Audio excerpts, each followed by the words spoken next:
Journey into space. The BBC presents Jet Morgan in Operation Luna.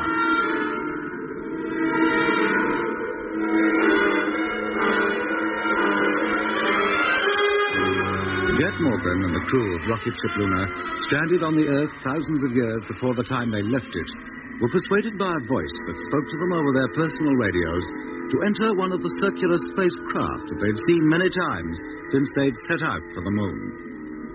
They were taken to a city of domes, and then again at the invitation of the strange voice, they entered a door in one of the domes, a door which opened up into a tunnel leading deep into the Earth. Finally, they came upon a great open space full of strange plants and lit by artificial daylight.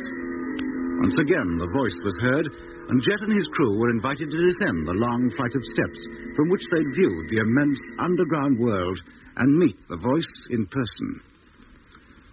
Well, we've touched bottom. What now? I suppose we better follow this path. It's the only one. Well, there's one thing I'm grateful for. What's that, Lemmy? It ain't likely there'd be any saber-toothed tigers down here. Hey, look, directly ahead. Oh, no.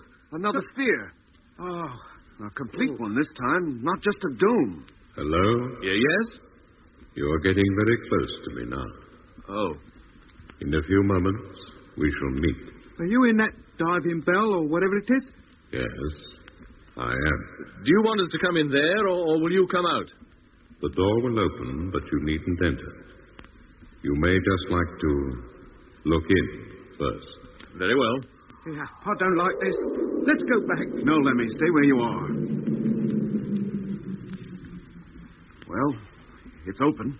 Can you see anything in there? Yeah, it's rather dark. Yes, I can. There, see? What? Oh, no! Lemmy! Oh, no, he can't be! Oh, let me get out of here! Lemmy, come back, you hear? No, Jim, I can't. Don't stay there, mate. Come on before something terrible happens to all of us. Doc, Mitch, wait here. Where are you going? To bring Lemmy back. Right. The door's shut again. You must have seen how the sight of him affected us. Yeah, it was kind of a shock.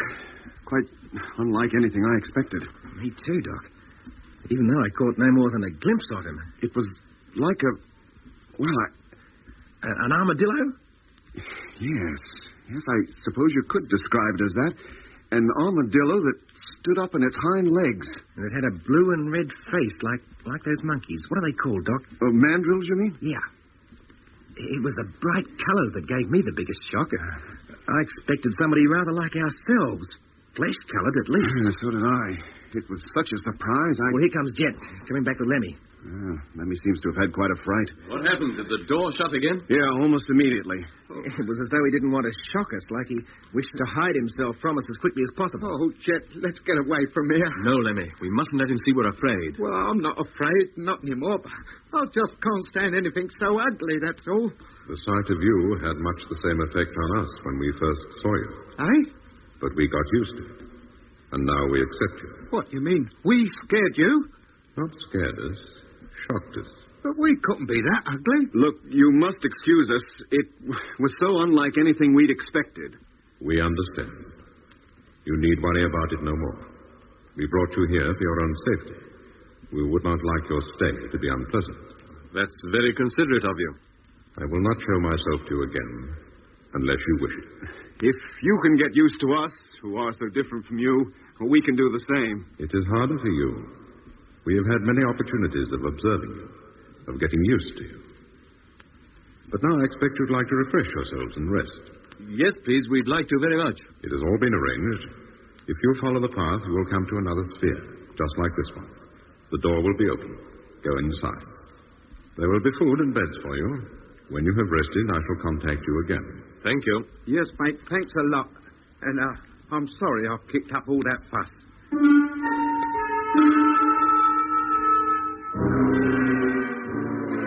Well, they've really done us proud, haven't they? You think this food's any good to eat? Only one way to find out. Well, what's it like, Doc? Rather sweet. But okay.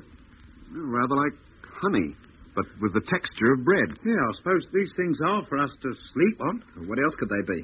Well, I mean, whoever heard of a circular bed with a dip in the middle? That's to stop you falling out. And what do we do with bed covers? How do we keep warm? The temperature is uniform in here and outside, too. Quite warm enough for sleeping. Even when we undress? Perhaps they don't expect us to undress. The voice didn't seem to be wearing any clothes. Oh, what about all that shell stuff? That armor plating, wasn't that clothes? I doubt it. I doubt very much if they wear clothes at all. Oh, Becky wouldn't like that. Like what? Well, I'd like to think I've been associating with a lot of nudists. Yeah, well, I don't know about you, but I'm all for getting some sleep. Bedclothes or no. How's it feel, Mitch? Hey, Mitch.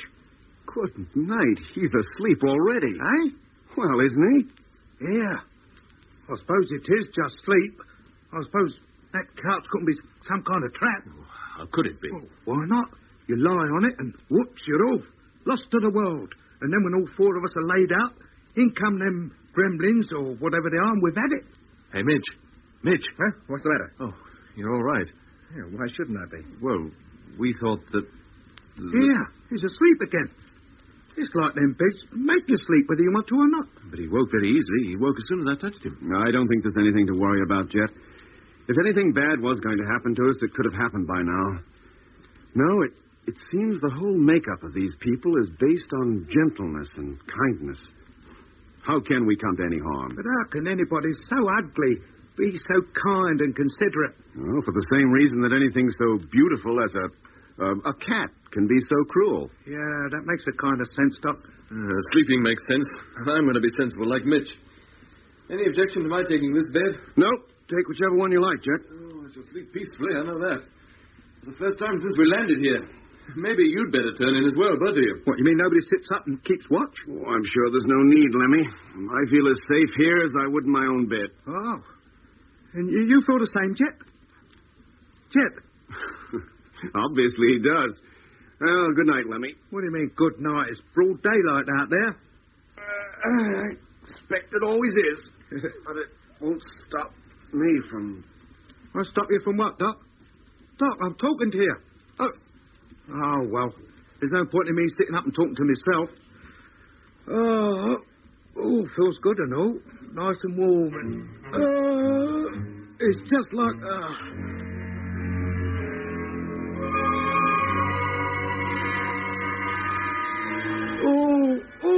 What's up, Lemmy? Can't you sleep? Oh, this bed's so darn uncomfortable. So's mine. But when I first got in it was soft and warm, and now it feels like a bare plank with splinters in. Just how mine feels. Oh, well, I ain't standing here any longer. I can't stand it. Why do you think I'm up? What's that human mandrill trying to do? Make a monkey out of us? Good morning. Good morning. I trust you slept well. Well, I would have done it if the bed had stayed as comfortable as it was when I first got in it. But it did. Eh? You slept for hours, all of you. The beds don't get uncomfortable until you've had your full sleep. I don't understand. Well, when you're tired, or even if you're not, when the time comes for sleep, the beds will induce it from the moment you lie on them. Oh, that's right. They did. I fell asleep almost at once.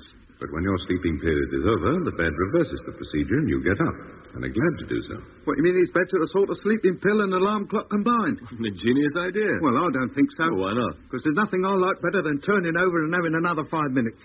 Well, now that we are up, what happens next? A meal is set for you. Yes, so I see. When you have eaten, I want you to leave this sphere and go to another, a much larger one to which I shall direct you. And then?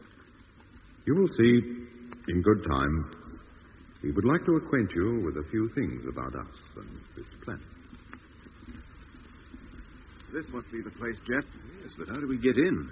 He said it would be open for us. Yeah, you know what happened the last time a door opened? Oh, I don't want another shock like that. No, you said we wouldn't see him again. I don't think he'll go back on his word. Hold on to your hat. Something's happening. Oh, no. Oh, there it is. The door. Sliding back just like all the others. Stand still. Don't panic. Well, do we go in? Of course we do. Yeah, but supposing he's there. I'm willing to risk it. He can't help how he looks. We'll have to get used to it. Just as he got used to us. Well, all right, in you go. I'm a long way behind you. Come on. I don't think this is going to hurt. Well, what do you know? Hey, this must be the nerve center of this place. A kind of control room. A huge control room. And it's chock full of those televiewer spheres and what, Doc? How can I describe them? I don't even know what they're for. Now, don't anybody touch anything. Not a thing. Yeah, probably blow the whole place sky high if we did. Sky high? This far under the ground? Well, earth high, then. Well, there's the door closing. They've got a mania for shutting themselves in everywhere, haven't they? Not a sign of anybody. Not a soul. Yet the place looks clean. It's polished as a new pin. If there was anybody here, they probably left before we came in, so we wouldn't see them. You notice? Hiding themselves on our account. It's beginning to make me feel mean. Hello, Luna. Hello, yes? Do you see in front of you a televiewer globe? Yes, I see it. Walk as far as that, and then wait. Very well. He's going to show us something. But what brings us all this way to do it? I guess he knows his own business best, Lemmy. Yes, Doc. Well, we're here, in front of the televiewer. And it's warming up. There's a picture appearing. A picture of the city. From the outside. It's much the same as we saw it from the air just before we first landed here. It must be daylight up on the surface then. Yes, it is. The night has long since passed. Is that an actual view from outside, or is it a film or something? Film? What is film? Ah, that's something we know about that you ain't got then? What I mean is that picture we see on the screen an actual transmission? Of course. One of our ships is hovering above the city. It transmits the picture, which is reproduced here. Oh, I see. Oh, but why show it to us? We've already seen those domes from exactly that viewpoint. It is not just the city we wish you to see. Oh? What then? Hey, that picture's changing. That ship must be moving. Take a close look at the countryside over which it is passing.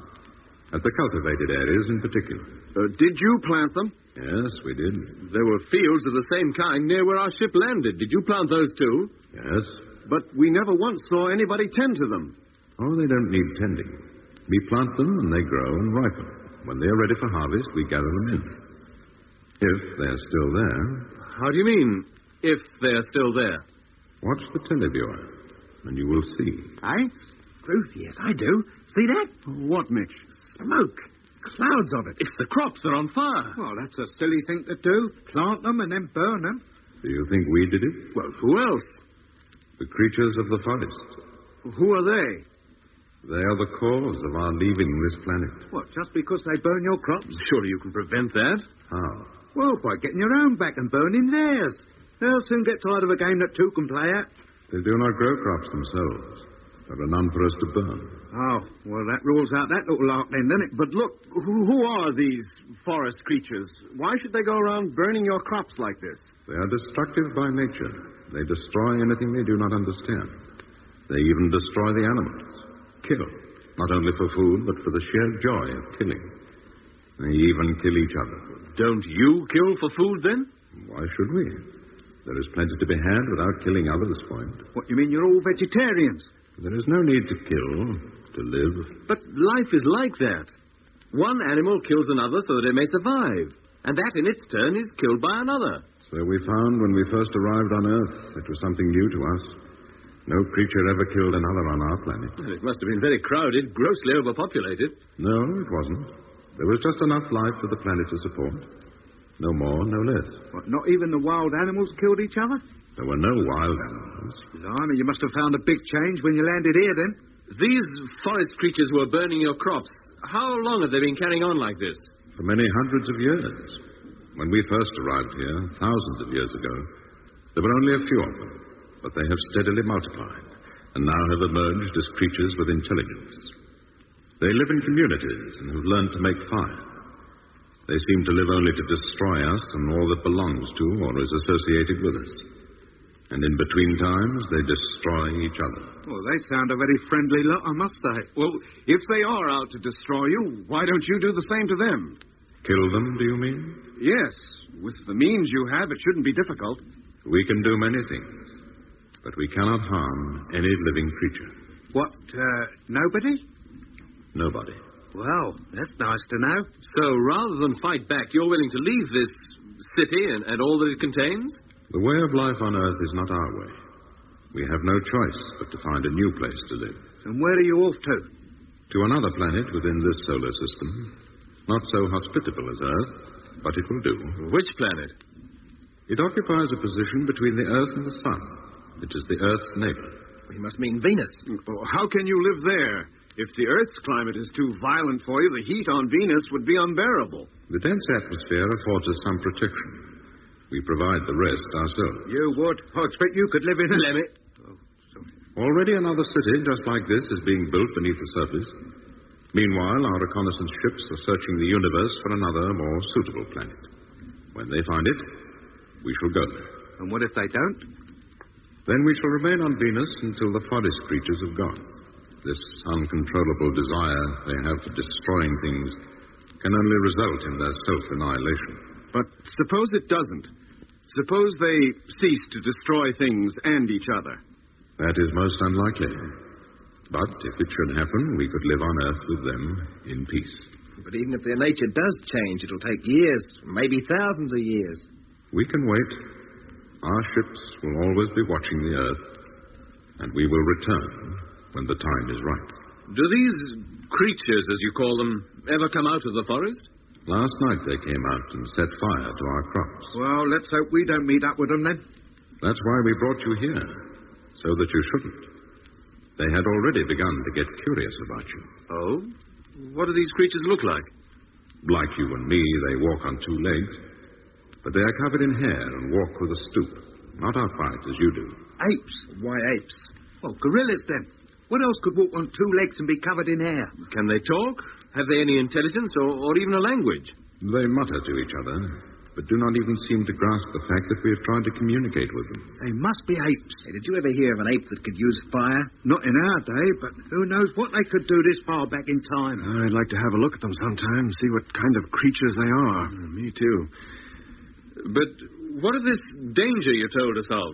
They are it. The forest creatures, you mean? Yes, Then we've got nothing to be scared of, as long as we stay here. but you can't. Well, why not? I told you. The last of us are about to leave. We can no longer protect you when we are gone. Ah, but we could stay here, couldn't we? There'd be no point. You would drown. Eh? Drown? How? When we first arrived on Earth, the great ice cap reached to about where this city is situated. Well, what's that got to do with our being drowned? Quietly, me. Give him a chance to explain. But slowly the ice has been receding. As it does so, it melts, and great quantities of water are released to fill up the seas and low-lying land. The land above this city is very low-lying.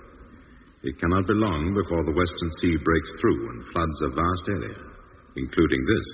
The Western Sea? Yes, Jet, the Atlantic. Oh, yes. Don't you remember? I figured out we were right smack in the middle of the Mediterranean, and I was right. Already two great lakes stand where a few thousand years ago two of our cities stood. They are now submerged. But if you know about this, well, why not move to some island that won't be flooded and build a city there? That we might have done, but for the forest creatures. Oh, they're the real fly in the ointment then. So long as they remain on Earth, we cannot. But you did say you could help us, protect us from all this. We can. How? You can come with us. What? To Venus? There you will at least be safe. Oh, now, wait a minute. What makes you think we can even live on Venus? Yeah, we haven't got up plate armor for a skin like you know. Then you prefer to stay here? No, we don't. Then what do you want? To get back to Earth. But you are on Earth. In our own time, I mean. In the 20th century where we came from and where we belong. And how do you propose to do that? Well, that's what we thought you could tell us. You got us here in the first place. Well, your ships did. It was an accident. But if you got us here, how you did it, I don't know. Couldn't you reverse the process and get us back again? We could try, but there would be considerable risk. What kind of risk? We would have to return you to the moon first. And then, of course, we may not get you back there at the same time as you left it. Eh? We may be a few thousand years out, either way. Oh, no. It would be safer if you come with us in one of our ships. That would be simple. Would getting us back to the moon be out of the question? No, not really. Provided you go in your own ship. No, we can't. Well, why not? We can't take off. We haven't the power. We need a booster stage to get away from the Earth's gravitational pull, and we haven't got one. A booster? Yes. If there's not sufficient power in the motor to get us off the Earth. The moon, yes, but not the Earth. And we need oxygen. We have hardly enough to last 5 days. Sufficient to get us from Earth to the moon, but not for the round trip. And we need grub. We've got to eat. And if we had all those things, the ship couldn't take off. We need a launching ramp, or a long runway at least. You had better come to Venus with us. I don't want to go to Venus. I want to go home. We cannot guarantee to get you anywhere else. Would you take us back to the moon if you could? Certainly, if you wish it. But it will be risky. We might prefer to take the chance. Can you give us time to think about it? Of course. I will direct you back to your sphere. Meanwhile, I will investigate the possibility of preparing your ship for takeoff.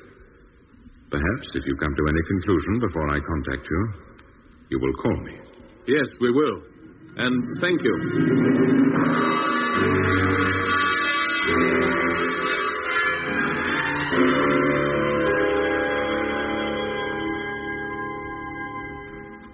It's all agreed, then.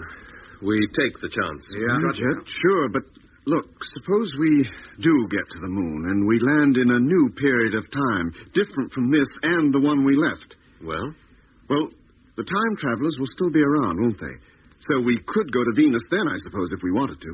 I think we'd have to. We couldn't live on the moon, that's for sure. Well, let's hope it doesn't come to that. I suppose we'll have enough fuel to get off again and back to Earth. Well, that remains to be seen. Depends on how much we use up taking off from here. Well, I suppose we'd better call up his nibs and tell him what we've decided. Yes, Jet, I think we had. Hello? Hello, can you hear me? Yes, I can. We've made up our minds about what we want to do. Very well. If you care to go up to the surface again, one of our ships will be waiting to take you back. But we haven't told you what our decision is yet. There is no need. It was a foregone conclusion. Oh. Well, how do we get up to the surface? Leave your radios on. I will direct you. How about the ship that is to take us back? Where'll we find that? I will lead you there also.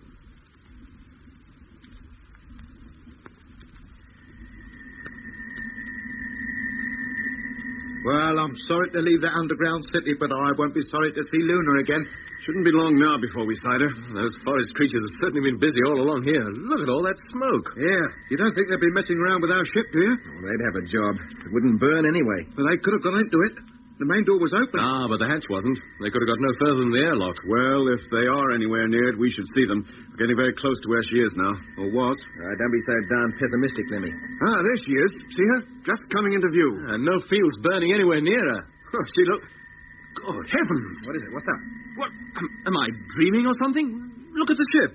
Truth, she's standing up on a tail. But when we left her, she had her undercarriage down, and she was lying in the horizontal position. And the shock absorbers are out as though she'd just landed here tail first. What? Who stood her up like that? How did they do it? Oh, yeah, take it easy, mate. Oh, we're going down. Hold on to your hat. Oh, blimey, fancy going all the way to Venus in one of these. I'll be dead before I get halfway.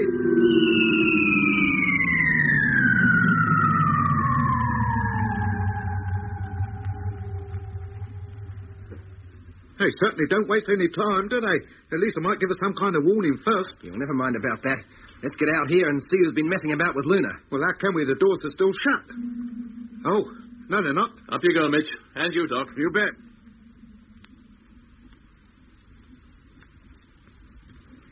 Fantastic. Absolutely fantastic. She's all set, ready for takeoff. And everything seems to be in perfect order.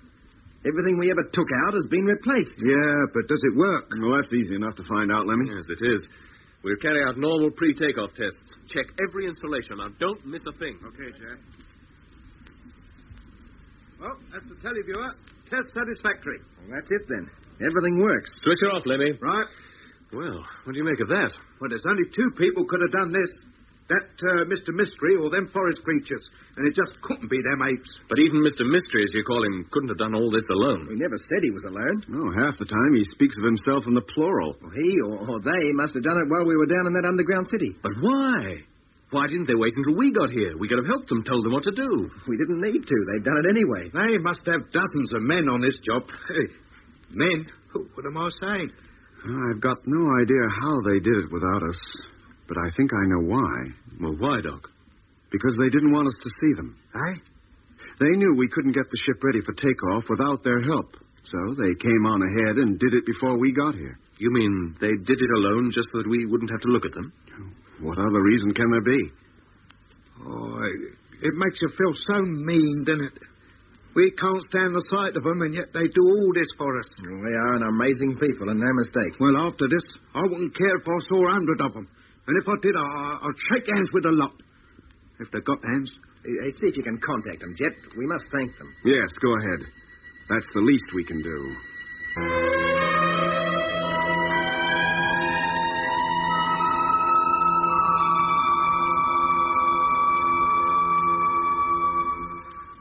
All right, gentlemen. Takeoff time is less than 30 minutes away. There they go again. They must be blowing that city of theirs to pieces. But if the sea is going to submerge it anyway, why should they bother? Search me. I suppose they will come for us. Why shouldn't they? I don't know. Now, you all know the procedure. We take off at noon. By then, the time traveler ships will be hovering above us. Now, once we've left the ground and have broken through the atmosphere, we leave everything to them. Right. All right. Close the hatch and exhaust the airlock. Hatch closing. Airlock, exhaust. Lemmy, switch on the televiewer. Televiewer, on. Rotator, Lemmy. Let's have one last look round. And then start scanning the sky for those ships. Right, rotating. This is one place I won't be sorry to see the back of. Thank goodness we don't have to fish in that river anymore. Hey, look. What is it, Lemmy? Smoke. There wasn't any that close when we were outside just now, was there? Is it the crops or the smoke from the city being blown up? No, it's too near for that. Then them apes or whatever they are, they must be pretty close. Closer than they've ever been before. Keep her turning, Lemmy. See if we can see any more. Right, Jet. Hey, wait, let me hold it. Blimey. Who are they? It ain't his nips, is it? With all his chinas. No, these are quite different. And who the blazes are they? There's dozens of them. Hundreds of them. And all heading towards the ship. It must be the forest creatures. The apes. Yeah. What do we do now? Apes. They're not apes. They look like apes to me. No, Lemmy. They're men. Eh? Primitive men. Prehistoric men. Our ancestors. Our own kind.